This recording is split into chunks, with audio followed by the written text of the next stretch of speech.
El Club de los Suicidas, por Robert Louis Stevenson. La aventura de los cabriolés. El teniente Brackenbury Rich se había distinguido notablemente en la guerra de guerrillas en la India. Había capturado con sus propias manos al jefe de una partida rebelde y todo el mundo había aplaudido su valor, por lo que cuando volvió a Inglaterra postrado por una grave herida de sable y unas persistentes fiebres palúdicas, la sociedad se dispuso a recibir al teniente como a una celebridad menor. No obstante, el suyo era un carácter notable por una sincera modestia. Amaba la aventura, pero no las adulaciones, y se demoró en balnearios extranjeros y en Argel, hasta que pasó la fama de sus hazañas y empezó a caer en el olvido. Llegó por fin a Londres un día de primavera y pasó tan inadvertido como quería, y como era huérfano, y no tenía más que unos parientes lejanos que vivían en provincias, se instaló casi como un extranjero en la capital del país por el que había vertido su sangre. Al día siguiente de su llegada, cenó solo en un club militar. Estrechó la mano de unos cuantos viejos camaradas y recibió sus calurosas felicitaciones, pero quien más, quien menos, tenía algún compromiso aquella noche, y no tardó en quedarse solo. Iba vestido de etiqueta, pues tenía intención de asistir a algún teatro. La gran ciudad era nueva para él, que había pasado de una escuela de provincias a la academia militar y de allí directamente a Oriente, y aquel mundo, por explorar, parecía prometer un sinfín de deleites. Balanceando el bastón, empezó a andar hacia el oeste. Había oscurecido ya, y hacía una noche agradable, aunque de cuando en cuando amenazaba lluvia. El desfile de rostros iluminados por la luz de las farolas avivó la imaginación del teniente, que sintió que podría pasarse la vida deambulando inmerso en el estimulante ambiente de la ciudad, rodeado del misterio de 4 millones de vidas. Miraba las casas y se maravillaba de lo que ocurría detrás de aquellas ventanas cálidamente iluminadas, escrutaba los rostros uno tras otro, y veía en ellos algún propósito desconocido, criminal o benévolo. Hablan de la guerra, pensó, pero este es el gran campo de batalla de la humanidad. Y luego empezó a extrañarse de llevar tanto tiempo paseando por aquel complejo escenario sin que le ocurriera ninguna aventura. Todo a su tiempo, se dijo. Todavía soy forastero, y mi aspecto tal vez parezca extraño, pero no tardará en arrastrarme el remolino. Era ya noche cerrada cuando un chaparrón de lluvia fría cayó de pronto de la oscuridad. Brackenbury se refugió debajo de unos árboles y vio al cochero de un cabriolé que le hacía gestos para indicarle que estaba libre. La circunstancia se ajustaba tanto a la ocasión que él levantó el bastón en respuesta, y no tardó en estar instalado en la góndola londinense. —¿A dónde le llevo, señor? —preguntó el cochero. —A donde usted guste —respondió Brackenbury, y enseguida, a un paso sorprendentemente ligero, el cabriolé se internó bajo la lluvia en un laberinto de casas. Los edificios con sus jardines se parecían tantos unos a otros, y las calles y las plazas desiertas por las que pasó el cabriolé eran tan indistinguibles a la luz de las farolas, que Brackenbury no tardó en perder el sentido de la orientación. Al principio se sintió tentado de creer que el cochero se estaba entreteniendo dándole vueltas y vueltas por el mismo barrio, pero la velocidad a la que viajaban tenía algo de metódico que le convenció de lo contrario. Aquel hombre tenía prisa por llegar a algún lugar concreto, y Brackenbury se sintió a la vez sorprendido por la habilidad de aquel tipo para abrirse paso en aquel laberinto y un tanto inquieto al imaginar los motivos de su apresuramiento. Había oído hablar de forasteros que caían en manos de indeseables en Londres. ¿Pertenecería aquel cochero a alguna sociedad sanguinaria y traicionera? ¿Estaría conduciéndole, acaso, a una muerte cruel? Acababa de ocurrírsele la idea cuando el cabriolé giró bruscamente en una esquina y se detuvo delante del jardín de una casa en una calle larga y ancha. La casa estaba iluminada. Otro cabriolé acababa de marcharse, y Brackenbury pudo ver a un caballero al que recibían en la puerta principal varios criados con libre. Le sorprendió que el cochero se hubiese detenido justo enfrente de una casa donde se celebraba una recepción, pero se convenció de que debía de tratarse de una casualidad, y se quedó fumando tranquilamente hasta que oyó que abrían la trampilla de arriba. —Ya hemos llegado, señor —dijo el cochero. —¿Llegado? —repitió Brackenbury—.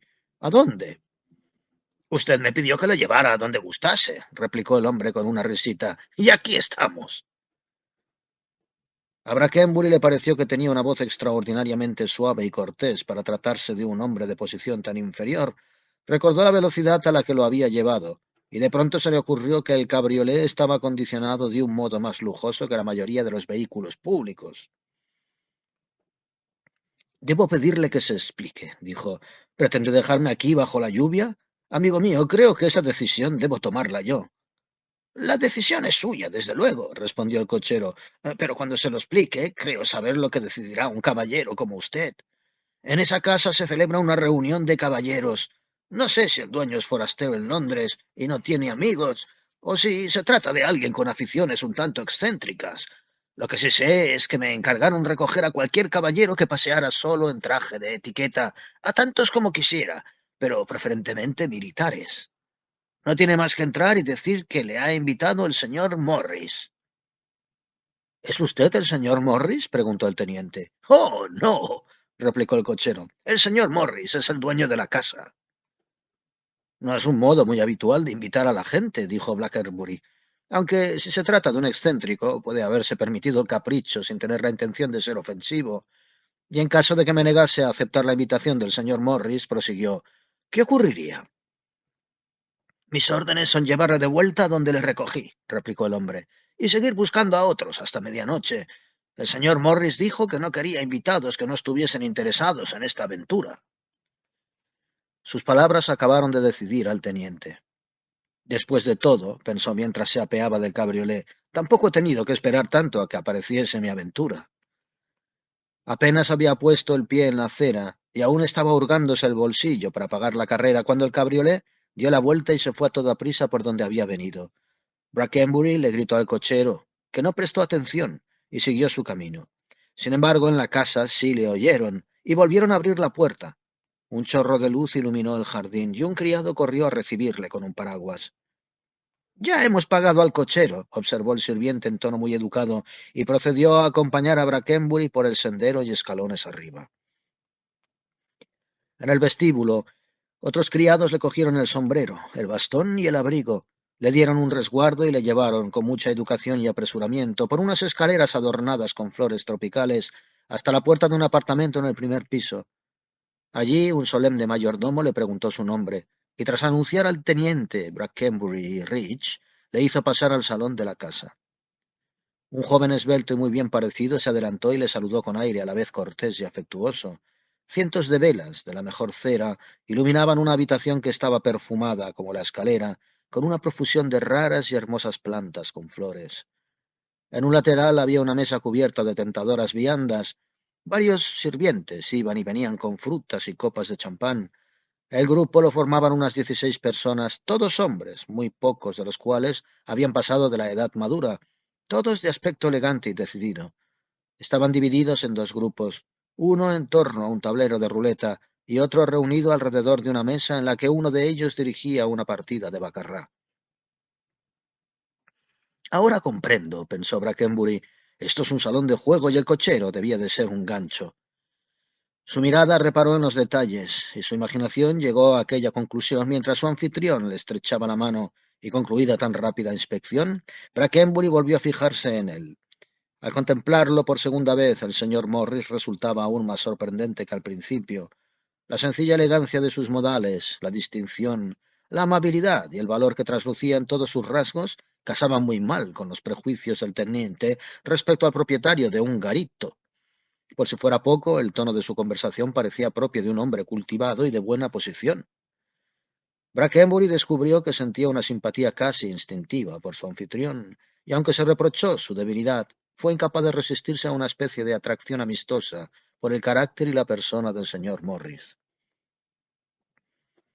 He oído hablar de usted, teniente Rich, dijo el señor Morris bajando la voz, y crea que me alegra conocerle. Su aspecto concuerda con la reputación que le ha precedido desde la India. Y si tiene la bondad de olvidar por un momento lo irregular de la invitación a mi casa, me sentiré no solo honrado, sino también agradecido. A un hombre capaz de tragarse de un bocado a esos bárbaros, añadió con una carcajada, no debería cobardarle la falta de etiqueta, por muy grave que sea. Y lo llevó hasta la mesa y le animó a comer algo. Palabra, pensó el teniente, que es uno de los hombres más amables, y no me cabe duda, una de las reuniones más agradables de Londres. Probó un poco de champán, que le pareció excelente, y al ver que varios de los presentes estaban fumando, encendió uno de sus puros filipinos y se acercó a la mesa de la ruleta, donde hizo alguna que otra apuesta, y contempló sonriente la fortuna de los otros. Mientras mataba el tiempo de aquel modo, reparó en el intenso escrutinio al que estaban sometidos todos los invitados. El señor Morris iba de aquí para allá muy ocupado con sus obligaciones de anfitrión, pero no dejaba de observarlos con agudeza. Ni uno solo de los allí reunidos escapaba a sus miradas súbitas e interrogantes. Observaba la actitud de quienes perdían, calculaba el valor de las apuestas, se paraba detrás de los que conversaban, y en suma, apenas había rasgo de los presentes que no pareciera percibir y anotar en su memoria. Brackenbury empezó a preguntarse si aquello sería realmente un garito de juego, o más bien una indagación personal. Siguió los movimientos del señor Morris, y aunque el hombre tenía una sonrisa siempre dispuesta, le pareció notar como por debajo de una máscara un espíritu preocupado, cansado y demacrado. Quienes lo rodeaban se reían y hacían sus apuestas, pero Brackenbury había perdido el interés por los demás invitados. Ese tal Morris, pensó, no está aquí para divertirse. Le mueve algún propósito oculto. Tengo que averiguar de qué se trata. De vez en cuando el señor Morris llamaba aparte a alguno de sus invitados, y después de un breve coloquio en una antesala volvía solo y no volvía a verse a su acompañante.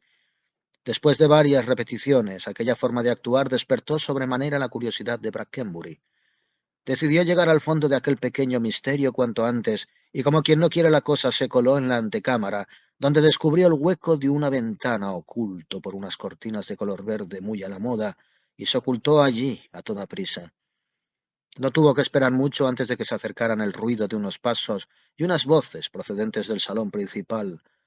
Escudriñando entre las cortinas, vio al señor Morris en compañía de un personaje grueso y rubicundo, con aire de viajante de comercio, en quien Brackenbury había reparado ya por su risa vulgar y su comportamiento inconveniente en la mesa.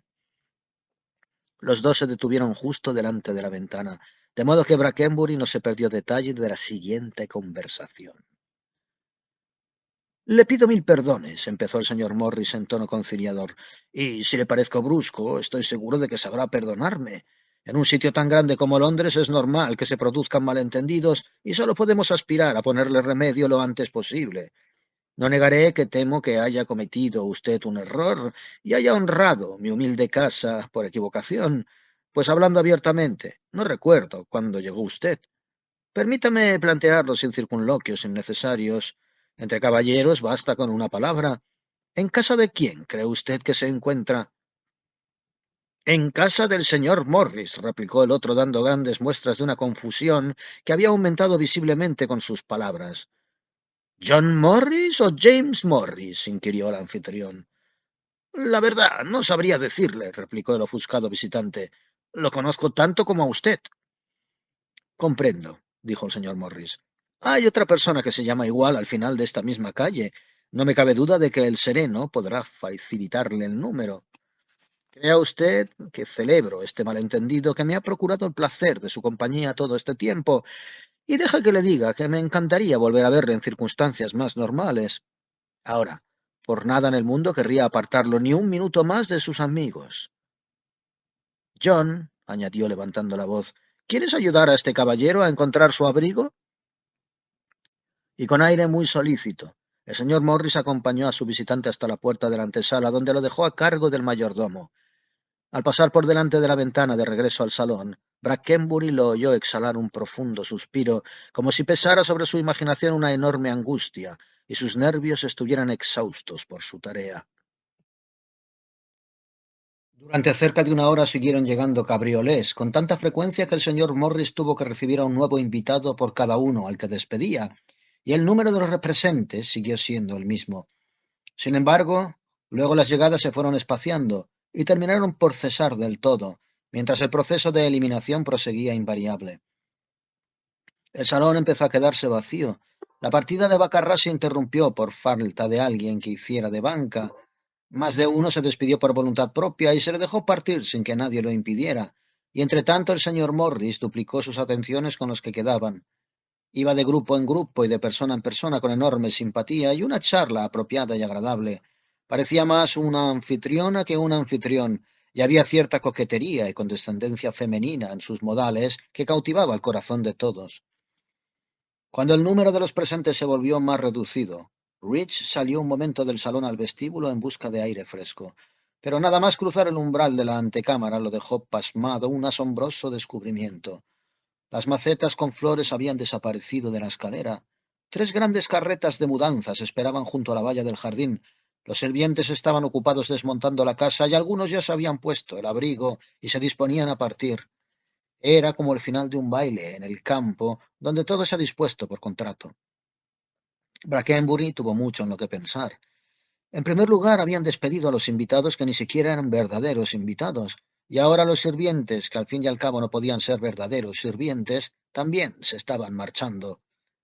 ¿Será todo este sitio un engaño?, se preguntó. ¿Flor de una noche que desaparece antes de que amanezca?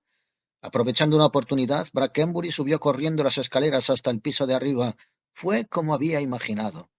Deambuló de habitación en habitación y no vio ni un solo mueble, y ni siquiera un cuadro en las paredes.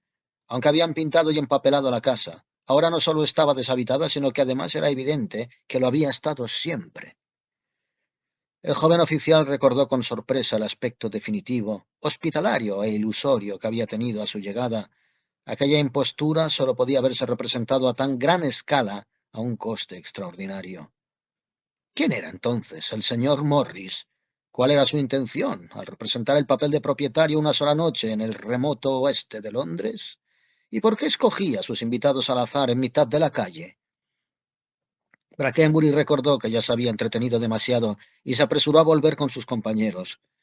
Muchos habían marchado durante su ausencia, y contando al teniente y a su anfitrión, solo quedaban 5 personas en el salón, que hasta hacía poco había estado tan concurrido. El señor Morris le saludó con una sonrisa al verlo entrar en la sala y no tardó en ponerse en pie. Ya es hora, caballeros, dijo, de que les aclare mis intenciones al apartarlos de sus ocupaciones.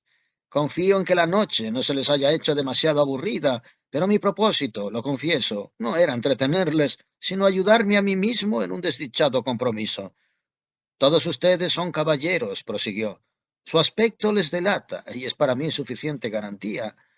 Por tanto, les hablaré sin rodeos. Tengo que pedirles que me presten un peligroso y delicado servicio. Peligroso porque puede que corran peligro sus vidas, y delicado porque debo pedirles una discreción absoluta respecto a todo lo que vean u oigan.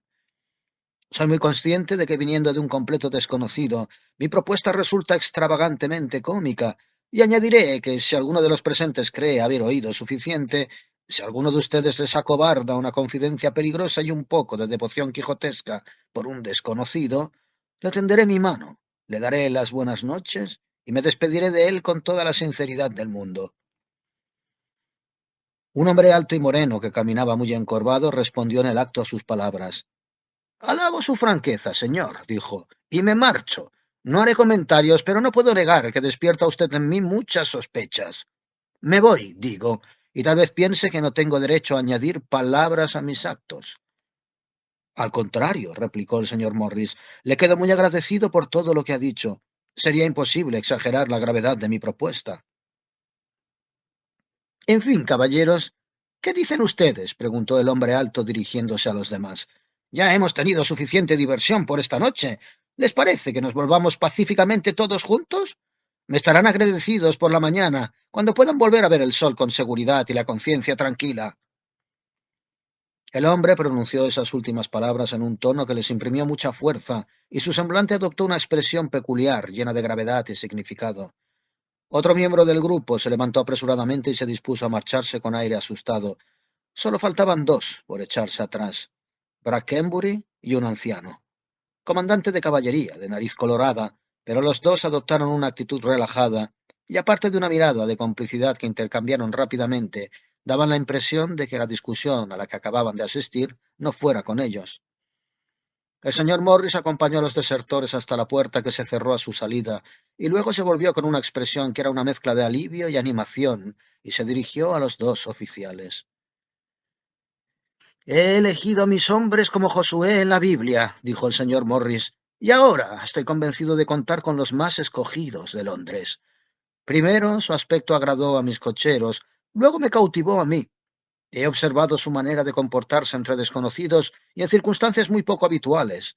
He estudiado cómo jugaban y cómo sobrellevaban sus pérdidas. Por último, les he sometido a la prueba de un temible anuncio y se lo han tomado como si fuese una invitación a cenar. No en vano, afirmó, he sido tantos años compañero y alumno del más valiente y sabio potentado de Europa. En la batalla de Wunderschank, observó el comandante, perdí 12 voluntarios, y todos los soldados respondieron a mi petición. Pero un grupo de jugadores no es lo mismo que un regimiento bajo el fuego. Supongo que puede usted alegrarse de haber dado con dos que no vayan a dejar retirado a las primeras de cambio. En cuanto a esos dos que acaban de escurrir el bulto, los tengo por los cobardes más rastreros que he conocido. Teniente Rich, añadió dirigiéndose a Brackenbury, he oído hablar mucho de usted en los últimos tiempos, y no me cabe duda de que usted también habrá oído hablar de mí. Soy el comandante O'Rourke. Y el veterano le tendió la mano trémula y rubicunda al joven teniente. ¿Y quién no? Respondió Brackenbury.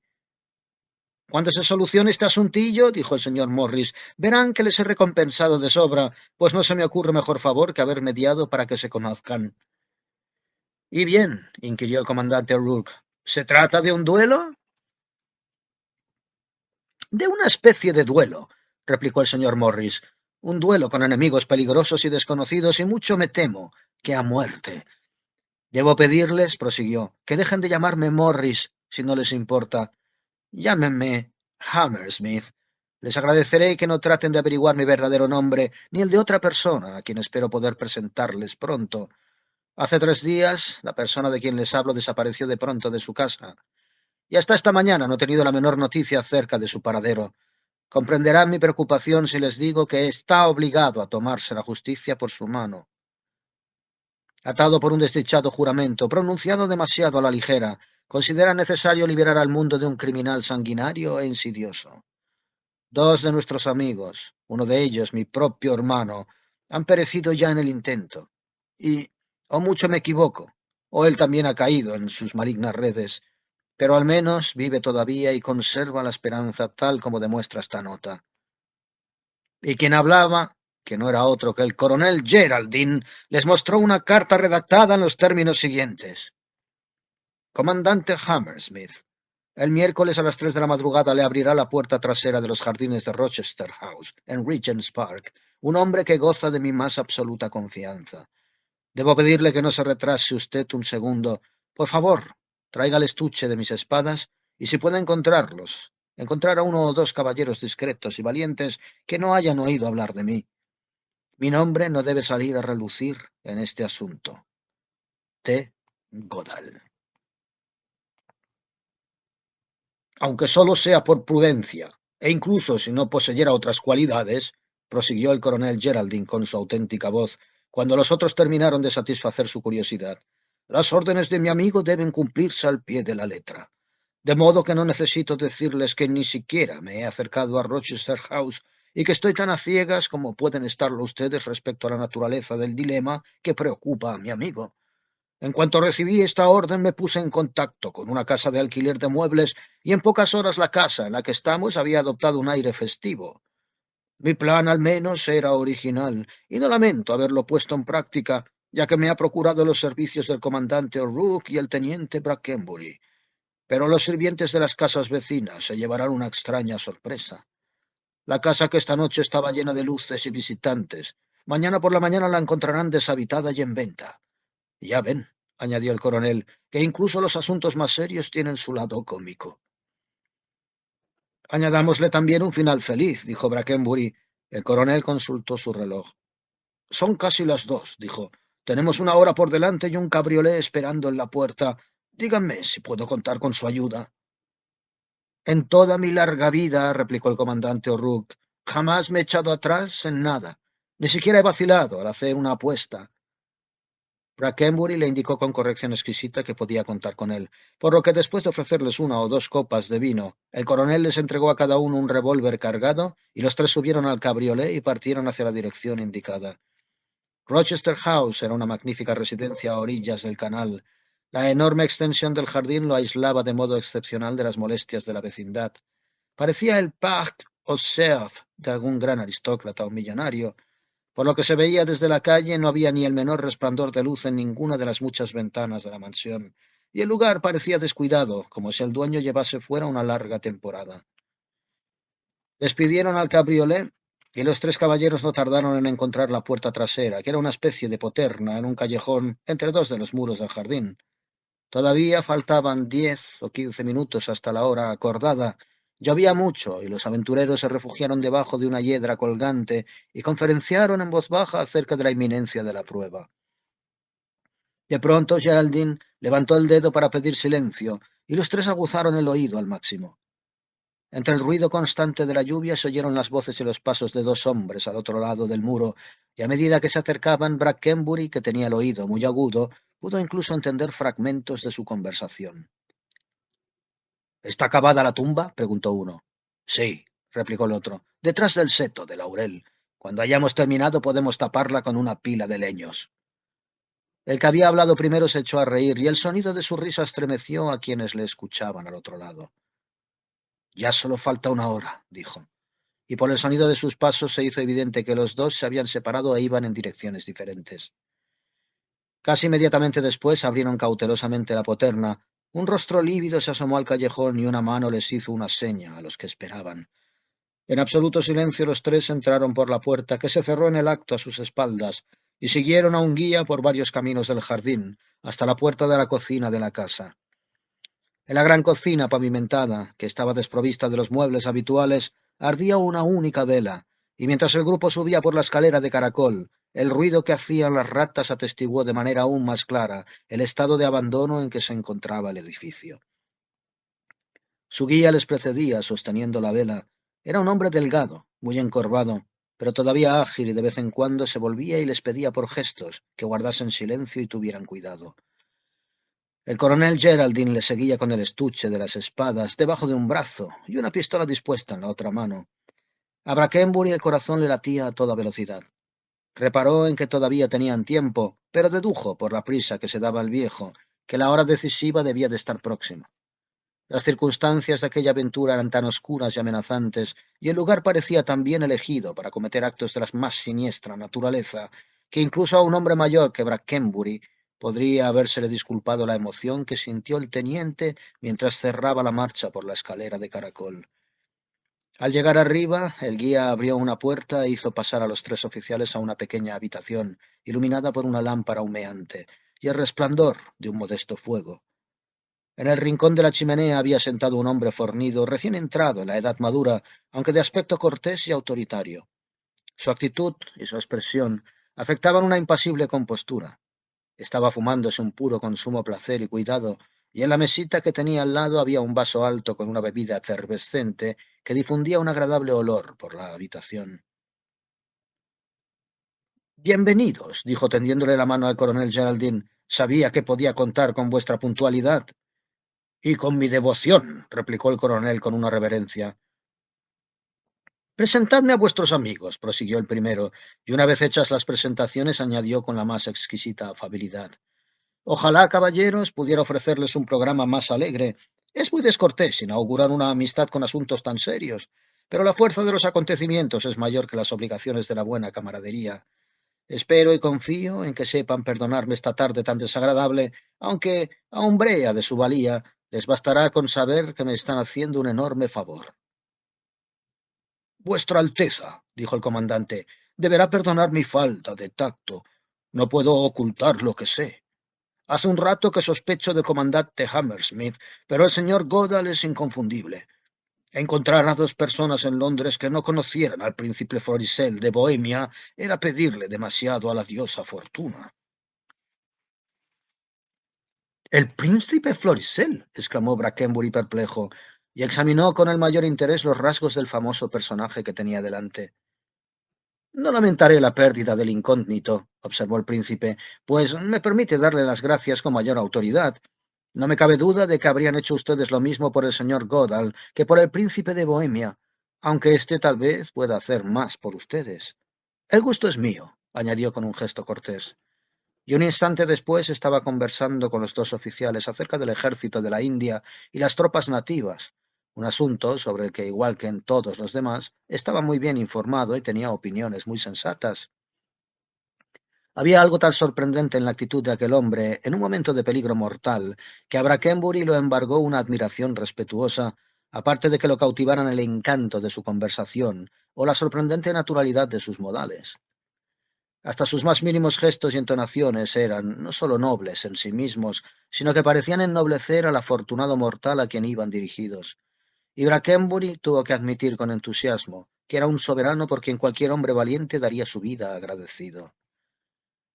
Habían pasado muchos minutos cuando la persona que les había guiado hasta la casa y que desde entonces había estado sentado en un rincón con el reloj en la mano, se puso en pie y le susurró al príncipe una palabra al oído. De acuerdo, doctor Noel, replicó Florisel en voz alta, luego se volvió hacia los otros y añadió, espero que me disculpen, caballeros, pero no tengo más remedio que dejarles a oscuras. El momento se acerca. El doctor Noel apagó la lámpara. Una luz pálida y grisácea, preludio del amanecer, se coló por la ventana, pero no bastó para iluminar la habitación, y cuando el príncipe se puso en pie fue imposible distinguir sus rasgos o adivinar la naturaleza de la emoción que obviamente le embargaba al hablar. Se dirigió hacia la puerta y se puso a un lado en actitud atenta y cautelosa. Tengan la bondad de guardar el más absoluto silencio y de ocultarse en la oscuridad, dijo. Los tres oficiales y el médico se apresuraron a obedecer, y durante casi 10 minutos el único sonido que se oyó en Rochester House fue el que hacían las ratas en sus excursiones por debajo del entarimado.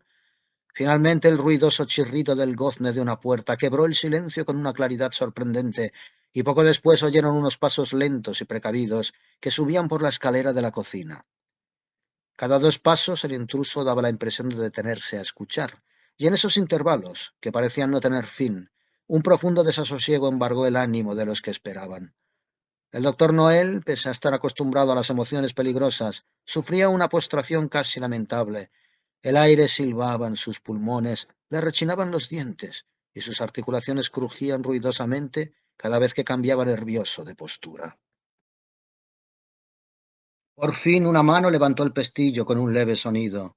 Se produjo otra pausa durante la cual Brackenbury vio al príncipe haciendo acopio de fuerzas, como quien se dispone a hacer un gran esfuerzo. Luego la puerta se abrió, dejando pasar un poco más la luz de la mañana, y la figura de un hombre apareció en el umbral y se quedó inmóvil. Era alto, y llevaba un cuchillo en la mano. Incluso en la penumbra pudieron ver sus dientes brillantes, pues tenía la boca abierta como un perro a punto de saltar. Era evidente que acababa de salir del agua, y mientras esperaba allí plantado, las gotas caían de su ropa mojada y salpicaban el suelo. Un momento más tarde cruzó el umbral. Alguien saltó. Se oyó un grito apagado, una pelea, y antes de que el coronel Geraldine pudiera acudir en su ayuda, el príncipe había desarmado al hombre y lo sujetaba por los brazos. Doctor Noel, dijo, tened la bondad de volver a encender la lámpara. Y dejando al prisionero bajo la vigilancia de Geraldine y Brackenbury, cruzó la habitación y se puso de espaldas a la chimenea. En cuanto encendieron la lámpara, el grupo notó una rara severidad en los rasgos del príncipe. Ya no era Florisel, el caballero despreocupado, sino el príncipe de Bohemia, movido por una justa cólera y propósitos mortíferos, quien alzaba la cabeza y se dirigía al cautivo presidente del Club de los Suicidas. Presidente, dijo, esta ha sido vuestra última emboscada, y vos mismo habéis caído en ella. Acabáis de cruzar a Nado Regents Canal, y será el último baño que os deis en este mundo. Vuestro antiguo cómplice, el doctor Noel, lejos de traicionarme, os ha puesto en mis manos para que podáis ser juzgado. Y la tumba que habéis cavado para mí esta tarde servirá, si Dios quiere, para ocultar vuestra perdición a los ojos curiosos de la humanidad. Arrodillaos y rezad, Señor, si es que estáis dispuesto a hacerlo, pues se os acaba el tiempo, y Dios está cansado de vuestras iniquidades. El presidente no respondió de obra ni de palabra, y siguió con la cabeza gacha y la mirada fija en el suelo, como si fuera consciente de la mirada prolongada e implacable del príncipe. Caballeros, continuó Florisel, volviendo a adoptar el tono de una conversación normal, he aquí un hombre que se me ha escapado mucho tiempo, pero a quien gracias al doctor Noel tengo ahora bien sujeto. El relato de sus crímenes ocuparía un tiempo del que no disponemos, pero si el canal contuviera solo la sangre de sus víctimas, no creo que estuviera mucho más seco que ahora. Incluso en un caso como este, pretendo seguir las normas que dicta el honor. Ustedes, caballeros, serán los jueces. Esto es más una ejecución que un duelo, y dejarles coger las armas sería llevar demasiado lejos las normas de etiqueta. No puedo permitirme perder la vida en un asunto semejante, prosiguió abriendo el estuche de las espadas. Y puesto que las balas de pistola vuelan a menudo en alas de la suerte, y el valor y la pericia pueden aliarse con el tirador más trémulo, he decidido, y estoy seguro, de que aprobará mi decisión, arreglar este asunto con las espadas. Cuando Brackenbury y el comandante O'Rourke, a quienes iban dirigidas aquellas palabras, dieron su visto bueno, el príncipe Florissel le dijo al presidente: «Vamos, señor, escoged una espada y no me hagáis esperar más. Estoy impaciente por acabar con vos para siempre». Por primera vez desde que lo capturaron y desarmaron, el presidente levantó la cabeza y se hizo evidente que empezaba a recobrar el valor. «¿Va a ser un combate justo?», preguntó ansioso. «¿Solo entre vos y yo?» «Es un honor que pretendo concederos», replicó el príncipe. «Ah, bueno», gritó el presidente, «en un combate justo. ¿Quién sabe cómo saldrán las cosas? Debo añadir que me parece muy honorable por parte de vuestra Alteza y que, en el peor de los casos, moriré a manos de uno de los caballeros más valientes de Europa». Y el presidente, libre de quienes lo sujetaban, se acercó a la mesa y se dispuso a escoger una espada con el mayor cuidado. Daba la impresión de estar eufórico y no parecía tener ninguna duda de que iba a salir victorioso de aquel encuentro. Los espectadores se alarmaron al ver aquella confianza tan absoluta y trataron de convencer al príncipe de que reconsiderase su decisión. «No es más que un farol», respondió. «Creo que puedo prometerles, caballeros, que no le durará mucho tiempo». «Tened cuidado, Alteza, de no emplearos demasiado a fondo», le advirtió el coronel Geraldine.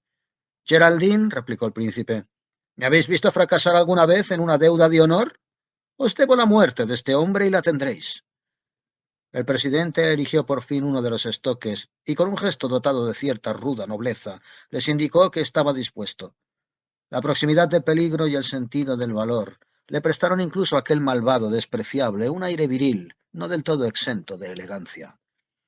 El príncipe escogió una espada al azar. «Coronel Geraldine y doctor Noel», dijo, «tengan la bondad de esperarme en esta habitación. No quiero que ningún amigo mío se vea implicado en esta transacción. Comandante O'Rourke, es usted un hombre de cierta edad y su reputación es intachable. Permítame encomendarle al presidente. El teniente Rich tendrá la amabilidad de prestarme sus servicios. Un joven siempre puede aprender algo de estos asuntos». «Alteza», replicó Brackenbury, «es un honor que valoro mucho». «Bien», contestó el príncipe Florissel, «espero poder probarle mi amistad en circunstancias de mayor importancia». Y con estas palabras salió del apartamento y bajó por las escaleras de la cocina. Los dos hombres, a los que dejaron solos, abrieron la ventana y se asomaron, aguzando los sentidos para reparar en cualquier indicio de los trágicos hechos que estaban a punto de ocurrir. La lluvia había cesado. El día casi despuntaba y los pájaros trinaban en los arbustos y los árboles del jardín.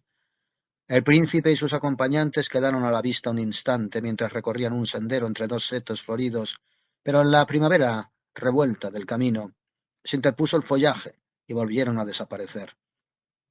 Fue todo lo que el coronel y el médico pudieron ver. El jardín era tan grande y el lugar del combate estaba tan apartado de la casa que ni siquiera el ruido de las espadas llegó a sus oídos. «Lo ha llevado donde la tumba», dijo el doctor Noel con un estremecimiento. «Dios proteja a los justos», gritó el coronel, y se quedaron esperando en silencio, el médico temblando de miedo y el coronel sudando angustiosamente. Debieron de pasar muchos minutos. El día había amanecido y los pájaros cantaban con más determinación en el jardín, cuando el ruido de unos pasos les hizo mirar hacia la puerta. Eran el príncipe y los dos oficiales de la India. Dios había protegido al justo. «Me avergüenzo de esta emoción», dijo el príncipe Florissel, «que me parece una debilidad impropia de mi rango, pero saber que ese demonio seguía con vida había empezado a hacer presa en mí como una enfermedad, y su muerte me ha aliviado más que una noche de sueño». «Ved, Geraldine», continuó arrojando la espada al suelo, «he aquí la sangre del hombre que mató a vuestro hermano. Debería ser un espectáculo agradable. Y sin embargo», añadió, «qué extraños somos los hombres. No hace ni 5 minutos que he cumplido mi venganza, y ya empiezo a preguntarme si es posible la venganza en estos tiempos tan precarios.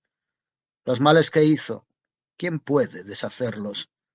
La carrera con la que amasó una inmensa fortuna, pues incluso esta casa en la que estamos ahora le pertenecía, forma ya para siempre parte del destino de la humanidad. Podría agotarme tirando estocadas en Cartes hasta el día del juicio, y el hermano de Geraldine seguiría muerto, y otras 1000 personas inocentes seguirían corrompidas y deshonradas. Es tan fácil quitarle la vida a un hombre y tan difícil utilizarla con provecho. ¡Ah! Gritó. ¿Hay algo en la vida que desilusione tanto como el logro de nuestros fines? La justicia divina se ha cumplido, replicó el médico. Eso es lo que veo. Ha sido, Alteza, una cruel lección para mí y espero mi turno con aprensión. ¿Qué estaba diciendo? Gritó el príncipe. He castigado y tengo a mi lado al hombre que puede ayudarme a remediar el mal. Ah, doctor Noel, vos y yo tenemos por delante muchos días de nobles y duros trabajos, y tal vez, antes de que concluyamos, hayáis redimido de sobra vuestros primeros errores. Entretanto, dijo el médico, permitid que vaya a enterrar a mi antiguo amigo. Y esta, observa el erudito árabe, es la feliz conclusión del cuento. El príncipe, sin necesario decirlo, no olvidó a quienes le habían servido en tan gran aventura, y hasta este día su autoridad e influencia les ha ayudado a prosperar en sus carreras, mientras su amistad añade encanto a su vida privada. Reunir, prosigue el autor, los extraños sucesos en que este príncipe desempeñó el papel de la providencia equivaldría a llenar de libros el globo terráqueo, pero las historias relativas a los incidentes de El diamante del Rajá son demasiado entretenidas, asegura, para omitirlas. Siguiendo prudentemente los pasos de este oriental, empezaremos la serie a la que se refiere con La historia de la caja de sombreros.